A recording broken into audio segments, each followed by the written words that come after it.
This past week, the library launched its new website. The URL remained the same from last year to this year. So the URL, just to remind you guys, is library.trinityes.org. When students and teachers type in that URL, it should bring them directly to this page. This is the home screen for the new library website. You can see that it changed a little bit, but some of the content below the fold remained the same. So it has some basic information about the library, some great scrolling images of students and faculty in the library, as well as our new library hours, which, as you guys know, that changed at the beginning of the year. We are now open from 7:30 to 5:30 every school day. Students who are on campus after 3:30 in the afternoon with nowhere else to go, they should come to the library and they can hang out here until 5:30 with Ms. Brada. At the bottom of the screen, you'll see some recommended books here. These are books that are currently in our collection. So if our students need some books for independent reading, you're welcome to send them to this graphic and they can see some of the books that have been added to our collection. Scrolling back up, I want to show you guys something that I'm really excited about. This green box in the middle of the screen is our new federated search. I'm also calling this with students a discovery search or a one-stop stop search. This is a search that enables students to access not only our books on the shelves and our ebook collection, but several of our databases as well. So this really is a one-stop research shop within this little green box here. So we'll come back to that here in just a moment, but I want to show you guys some of the sections of the library website where you can find some information. If you go to the read item in the menu and hover over it, then you'll see here that you've got some options to search the catalog. So that would be the old catalog search where you can search just for books. You also have the link to ebooks. So when I click on this link, it's going to take me to a page where I've got different ebook options listed here. So our ebook collection, the MSBO Digital Library, is at the very top. But I would also recommend that you have students look at the digitized Google Books collection, Project Gutenberg, where you can have access to thousands of digitized books, Open Library, and then also the ebook collections at our local public libraries. Those are really good as well. But if they come to this page and they are interested in the Overdrive ebook collection, they can either click on the link and it will take them right to the login for the MSBO Overdrive collection, or they can click for the ebook instructions, how to set that up on their phone or on their computer. The instructions are also here accessible through the menu. If you go to read, hover over download ebooks, and then click on Overdrive ebook instructions. If you're logged into your Trinity email, it will open up this instructions page, which you can print out and you can duplicate and share with your students. And then the final item under Read is the Browse book lists. These are some recommended book lists that I found online and I really like. Goodreads, for example, you guys may have heard of, and then Fantastic Fiction is one that some people haven't heard of, but it's really useful, especially if students like to read books in series.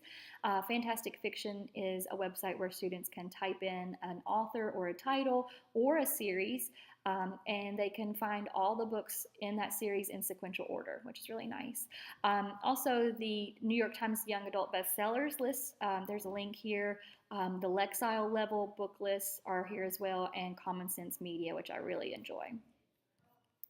Under the Research tab, you have a few options as well. So you can click on Start Your Search, which will take you to the federated search, and I'll show you that here in just a moment. If you go to our databases individually, though, you will need database passwords, and the link for that is right here. So if you click on that link, if you're logged into your Trinity email, it will open up this document with all of our databases listed here that we subscribe to on the left, and then the usernames and passwords to access those.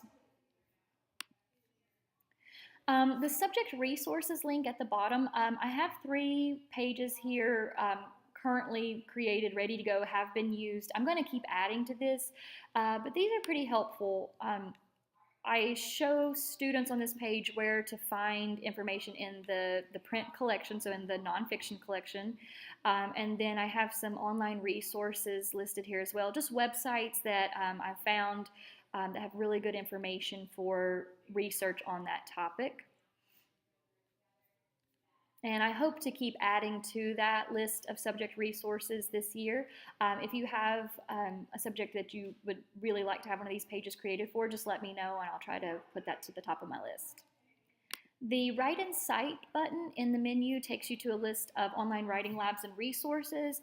And of course, the OWL at Purdue is #1 on the list. That is a fantastic website for learning how to cite sources using MLA or APA format. As you guys know, we are sort of an MLA standard school. And we really want students to be able to master at least one citation style very, very well before they graduate from Trinity. MLA is the simplest, and it's sort of a standard among writers as well. Just having this resource available to them is going to be extremely helpful when they format their papers for your classes, or they need to do an in-text citation or a list of works cited. But I've listed here some additional resources as well. You guys can peruse those at your convenience.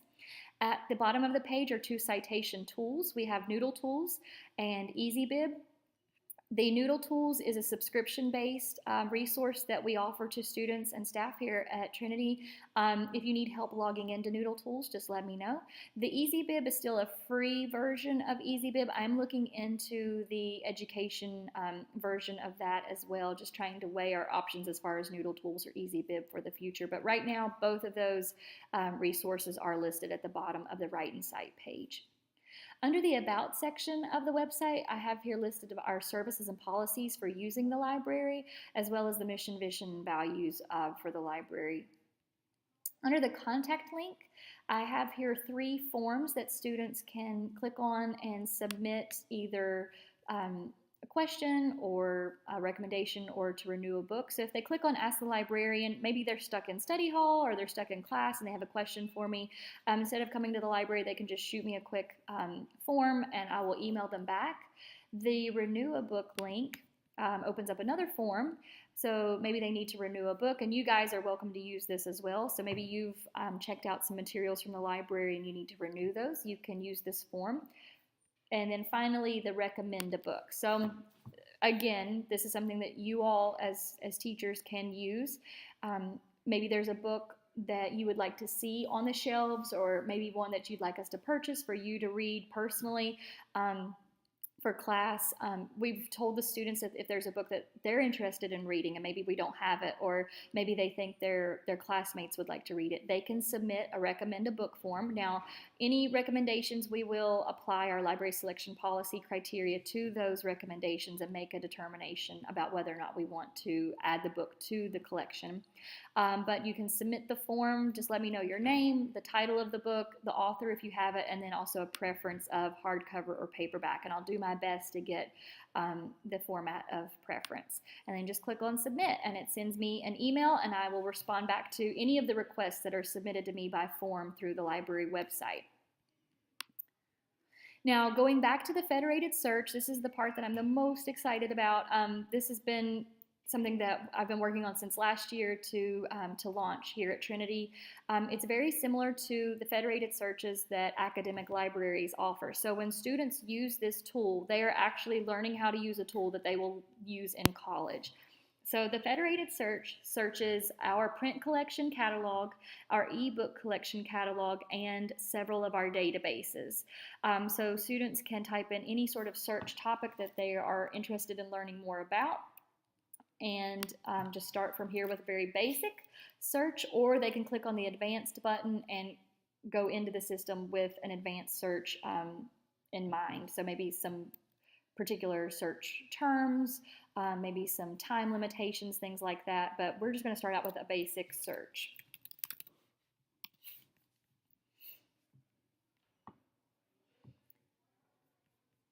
Okay, so I searched for the term libraries, and I get over, well, actually almost 14 million results. So as you can see, this system is very robust in the amount of resources that it has, and that's because we have included several new databases to our database subscriptions this year. So our databases are fantastic this year, and I'm really excited about that. This research starter is sort of just a basic overview of the topic that students have searched for. Sort of like an encyclopedia type entry. So you can click on that, learn more about your topic at a very basic or cursory level. The Art Museum Image Gallery is a new database that we added this year. So it should have images. When you begin to look for artists or artists' artwork, then those will show up here. You can cite these images directly from this source. You will see as I scroll down that you've got book options. So these are books that are in our catalog with the call number listed. You also have periodicals. So that would be our our magazines. Then you have academic journal articles, and other types of resources as well. Now, just like any other database, you can limit your results very quickly using the limiters along the left-hand side. So you have the Available Now button is already checked, but if I wanted to, I could limit my search results to peer-reviewed resources.